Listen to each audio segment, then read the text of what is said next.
The morning he carried his daughter through the revolving doors of the downtown Chicago office tower, every pair of eyes seemed to follow him, and for a moment, Jason felt like the world was daring him to fail.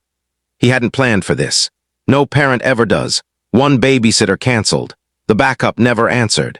His mother was 3 states away recovering from surgery, and daycare had made it clear after too many late pickups that they were done accommodating him.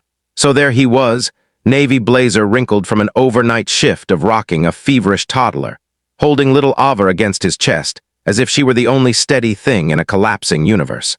Have you ever walked into a room knowing you didn't belong in that moment? Have you ever felt like one mistake could cost you everything?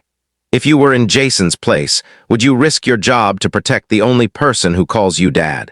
Ava's tiny fingers clutched his collar as he stepped off the elevator onto the 23rd floor of a high-end marketing firm, where polished shoes clicked across marble floors and problems were solved with million-dollar contracts. The walls were draped in red and gold decor for a holiday campaign, chandeliers sparkling above like a different world entirely. Jason had once imagined climbing the ladder here, becoming a senior partner before 40. Now he was just trying to survive until Friday. 2 years earlier, his wife Megan had died in a sudden car accident on a rain-slick highway outside Milwaukee. One phone call, one officer's steady voice, one world shattered. Since then, every morning began with the same silent promise. Don't break down, not today. Ava needed stability. She needed strength. She needed him to be both mother and father even when he felt like he was failing at both. He settled into his glass-walled office, placing Ava on his lap while attempting to respond to emails with one hand. She giggled at the clicking keyboard, oblivious to the tension tightening his chest. Jason's performance had slipped these past months. Missed deadlines, distracted meetings, clients noticing. And above him stood Rebecca, the regional director, known for her sharp instincts and zero tolerance for excuses. Rebecca had built the firm's Midwest branch from the ground up. She was in her mid-30s, poised, commanding, with a reputation that made even seasoned executives straighten their backs. Jason had always admired her from a distance. She was driven in a way he used to be, before grief carved permanent shadows beneath his eyes. When her assistant appeared at his door and asked him to come to the executive conference room, Jason felt the floor shift beneath him. This was it. He imagined packing up his desk in a cardboard box, imagined explaining to Ava someday why he couldn't keep their apartment, imagined moving back to his childhood home in Indiana with nothing but regret. He carried Ava down the hallway, heart pounding like a drum in his ears.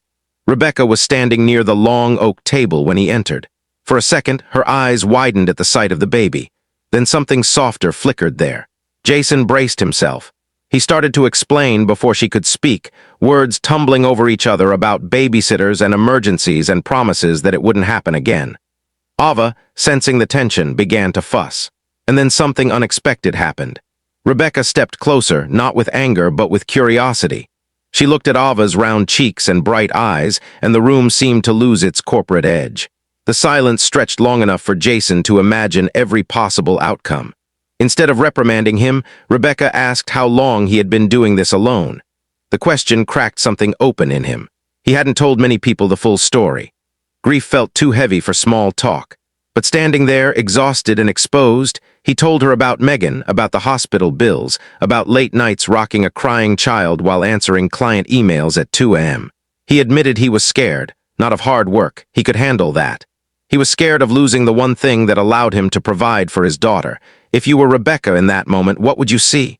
An employee slipping in performance, or a man holding his entire world in his arms, refusing to quit?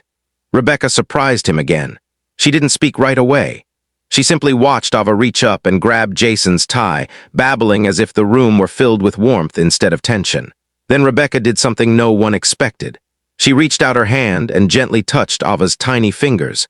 She confessed that she had grown up watching her own mother work 2 jobs after her father walked out.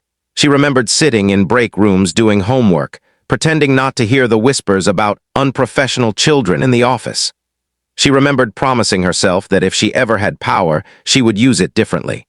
And then she made her proposal. Instead of firing him, Rebecca offered Jason a modified role. Flexible hours, partial remote work.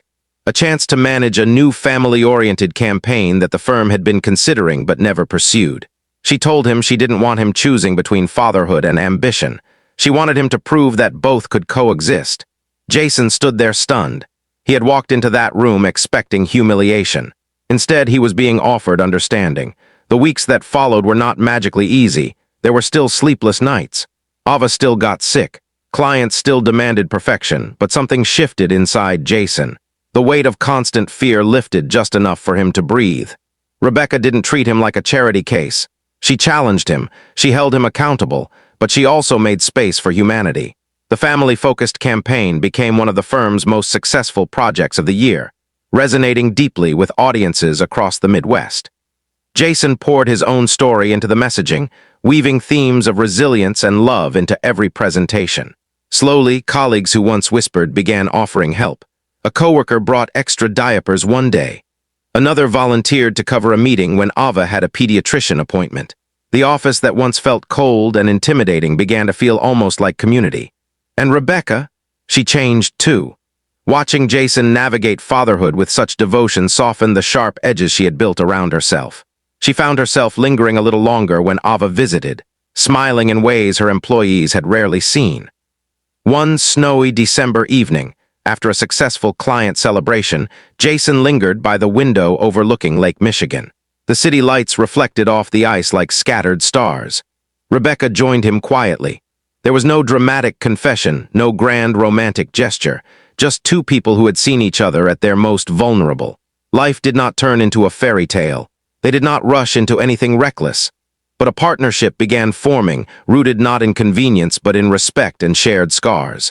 Over time, friendship deepened into something steadier, something built on late-night strategy sessions and shared laughter over Ava's first attempts at walking across the conference room carpet.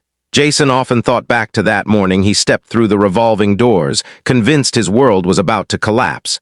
He had been prepared for rejection. Instead, he found grace. What if he had stayed home out of fear? What if Rebecca had chosen policy over compassion? How many lives change because one person decides to see beyond a resume and into a heart? Years later, when Ava would run through the same office halls as a confident little girl who knew she was loved beyond measure, Jason would remember how close he came to losing everything. He would remember the terror, the exhaustion, the doubt. And he would remember the unexpected proposal that wasn't about romance at first, but about belief. Before this story ends, tell me in the comments what you would have done in Jason's place.